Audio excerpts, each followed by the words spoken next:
Chapter 14, Work. Whether work should be placed among the causes of happiness or among the causes of unhappiness may perhaps be regarded as a doubtful question. There is certainly much work which is exceedingly irksome, and an excess of work is always very painful.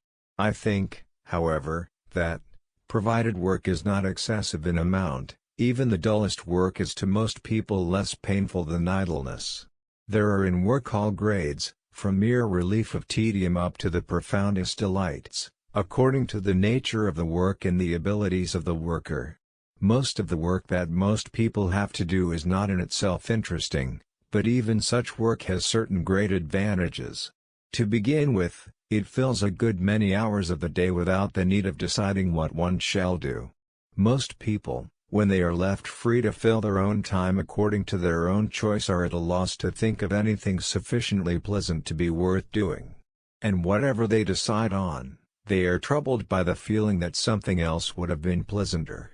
To be able to fill leisure intelligently is the last product of civilization, and at present very few people have reached this level. Moreover, the exercise of choice is in itself tiresome. Except to people with unusual initiative, it is positively agreeable to be told what to do at each hour of the day, provided the orders are not too unpleasant. Most of the idle rich suffer unspeakable boredom as the price of their freedom from drudgery.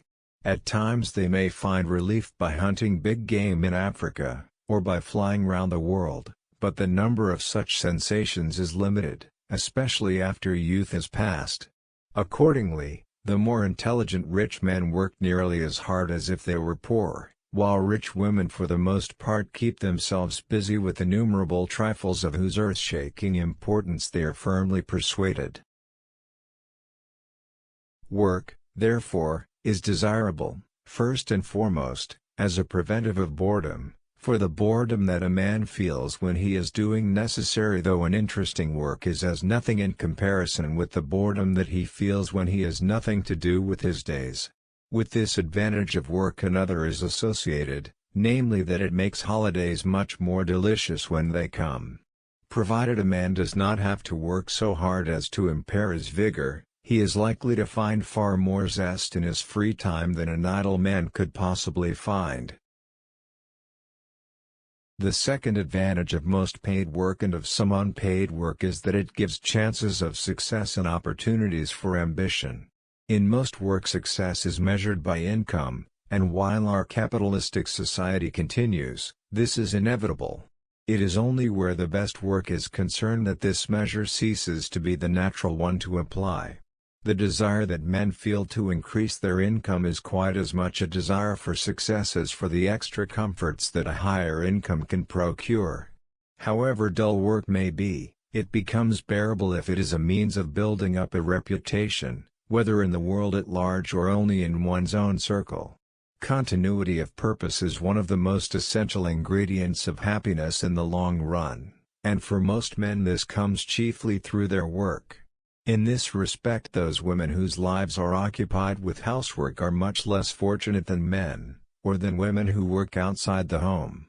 The domesticated wife does not receive wages, has no means of bettering herself, is taken for granted by her husband, who sees practically nothing of what she does, and is valued by him not for her housework but for quite other qualities. Of course, this does not apply to those women who are sufficiently well-to-do to make beautiful houses and beautiful gardens and become the envy of their neighbors, but such women are comparatively few, and for the great majority housework cannot bring as much satisfaction as work of other kinds brings to men and to professional women. The satisfaction of killing time and of affording some outlet, however modest, for ambition, belongs to most work, and is sufficient to make even a man whose work is dull happier on the average than a man who has no work at all. But when work is interesting, it is capable of giving satisfaction of a far higher order than mere relief from tedium. The kinds of work in which there is some interest may be arranged in a hierarchy. I shall begin with those which are only mildly interesting and end with those that are worthy to absorb the whole energies of a great man. Two chief elements make work interesting. First, the exercise of skill, and second, construction. Every man who has acquired some unusual skill enjoys exercising it until it has become a matter of course, or until he can no longer improve himself. This motive to activity begins in early childhood. A boy who can stand on his head becomes reluctant to stand on his feet. A great deal of work gives the same pleasure that is to be derived from games of skill. The work of a lawyer or a politician must contain in a more delectable form a great deal of the same pleasure that is to be derived from playing bridge. Here, of course, there is not only the exercise of skill but the outwitting of a skilled opponent. Even where this competitive element is absent, however, the performance of difficult feats is agreeable. A man who can do stunts in an aeroplane finds the pleasure so great that for the sake of it he is willing to risk his life. I imagine that a naval surgeon, in spite of the painful circumstances in which his work is done, derives satisfaction from the exquisite precision of his operations. The same kind of pleasure, though in a less intense form, is to be derived from a great deal of work of a humbler kind. I have even heard of plumbers who enjoyed their work, though I have never had the good fortune to meet one. All skilled work can be pleasurable, provided the skill required is either variable or capable of indefinite improvement. If these conditions are absent, it will cease to be interesting when a man has acquired his maximum skill. A man who runs 3-mile races will cease to find pleasure in this occupation when he passes the age at which he can beat his own previous record. Fortunately, there is a very considerable amount of work in which new circumstances call for new skill and a man can go on improving, at any rate until he has reached middle age. In some kinds of skilled work, such as politics, for example, it seems that men are at their best between 60 and 70. The reason being that in such occupations a wide experience of other men is essential. For this reason successful politicians are apt to be happier at the age of 70 than any other men of equal age. Their only competitors in this respect are the men who are the heads of big businesses. There is, however, another element possessed by the best work, which is even more important as a source of happiness than is the exercise of skill. This is the element of constructiveness. In some work, though by no means in most, something is built up which remains as a monument when the work is completed. We may distinguish construction from destruction by the following criterion. In construction the initial stage of affairs is comparatively haphazard, while the final state of affairs embodies a purpose. In destruction the reverse is the case. The initial state of affairs embodies a purpose, while the final state of affairs is haphazard, that is to say, all that is intended by the destroyer is to produce a state of affairs which does not embody a certain purpose. This criterion applies in the most literal and obvious case, namely the construction and destruction of buildings.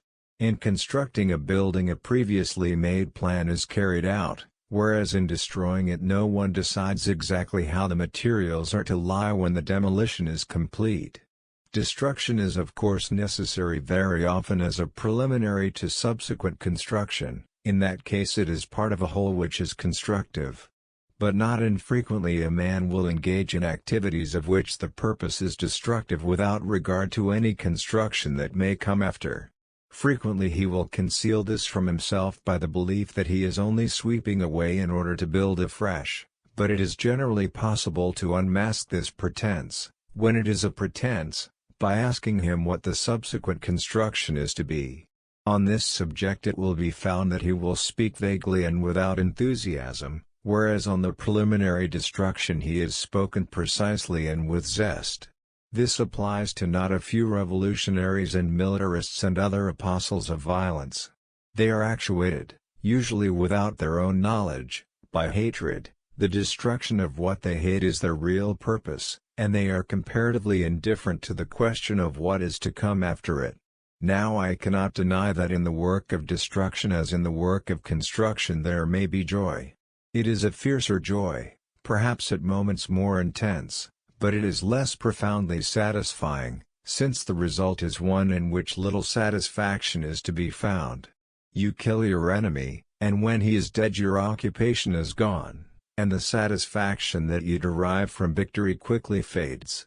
The work of construction, on the other hand, when completed, is delightful to contemplate, and moreover is never so fully completed that there is nothing further to do about it.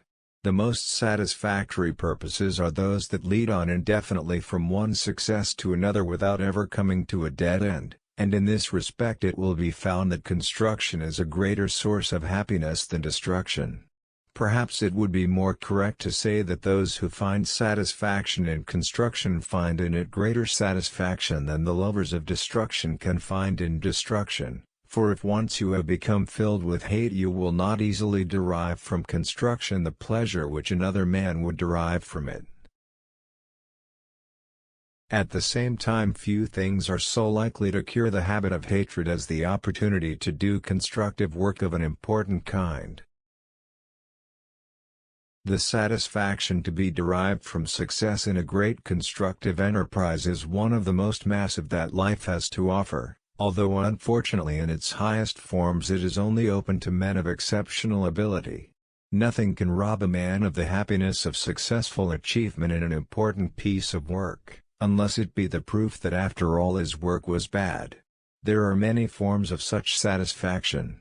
The man who by a scheme of irrigation has caused the wilderness to blossom like the rose enjoys it in one of its most tangible forms. The creation of an organization may be a work of supreme importance. So is the work of those few statesmen who have devoted their lives to producing order out of chaos, of whom Lenin is the supreme type in our day. The most obvious examples are artists and men of science. Shakespeare says of his verse, "So long as men can breathe, or eyes can see, so long lives this." And it cannot be doubted that the thought consoled him for misfortune. In his sonnets he maintains that the thought of his friend reconciled him to life, but I cannot help suspecting that the sonnets he wrote to his friend were even more effective for this purpose than the friend himself. Great artists and great men of science do work which is in itself delightful. While they are doing it, it secures them the respect of those whose respect is worth having, which gives them the most fundamental kind of power, namely power over men's thoughts and feelings. They have also the most solid reasons for thinking well of themselves. This combination of fortunate circumstances ought, one would think, to be enough to make any man happy. Nevertheless it is not so. Michelangelo, for example, was a profoundly unhappy man and maintained, not, I am sure, with truth, that he would not have troubled to produce works of art if he had not had to pay the debts of his impecunious relations. The power to produce great art is very often, though by no means always, associated with a temperamental unhappiness, so great that but for the joy which the artist derives from his work he would be driven to suicide. We cannot therefore maintain that even the greatest work must make a man happy, we can only maintain that it must make him less unhappy. Men of science, however, are far less often temperamentally unhappy than artists are, and in the main the men who do great work in science are happy men, whose happiness is derived primarily from their work. One of the causes of unhappiness among intellectuals in the present day is that so many of them, especially those whose skill is literary, find no opportunity for the independent exercise of their talents, but have to hire themselves out to rich corporations directed by Philistines, who insist upon their producing what they themselves regard as pernicious nonsense. If you were to inquire among journalists either in England or America whether they believed in the policy of the newspaper for which they worked, you would find, I believe, that only a small minority do so. The rest, for the sake of a livelihood, prostitute their skill to purposes which they believe to be harmful. Such work cannot bring any real satisfaction, and in the course of reconciling himself to the doing of it a man has to make himself so cynical that he can no longer derive wholehearted satisfaction from anything whatever. I cannot condemn men who undertake work of this sort, since starvation is too serious an alternative, but I think that where it is possible to do work that is satisfactory to a man's constructive impulses without entirely starving, He will be well advised from the point of view of his own happiness if he chooses it in preference to work much more highly paid but not seeming to him worth doing on its own account. Without self-respect, genuine happiness is scarcely possible. And the man who is ashamed of his work can hardly achieve self-respect. The satisfaction of constructive work, though it may, as things are, be the privilege of a minority, can nevertheless be the privilege of a quite large minority. Any man who is his own master in his work can feel it, so can any man whose work appears to him useful and requires considerable skill. The production of satisfactory children is a difficult constructive work capable of affording profound satisfaction. Any woman who has achieved this can feel that as a result of her labor the world contains something of value which it would not otherwise contain. Human beings differ profoundly in regard to the tendency to regard their lives as a whole. To some men it is natural to do so, and essential to happiness to be able to do so with some satisfaction. To others life is a series of detached incidents without directed movement and without unity. I think the former sort are more likely to achieve happiness than the latter, since they will gradually build up those circumstances from which they can derive contentment and self-respect, whereas the others will be blown about by the winds of circumstance now this way, now that, without ever arriving at any haven. The habit of viewing life as a whole is an essential part both of wisdom and of true morality, and is one of the things which ought to be encouraged in education. Consistent purpose is not enough to make life happy, but it is an almost indispensable condition of a happy life. And consistent purpose embodies itself mainly in work.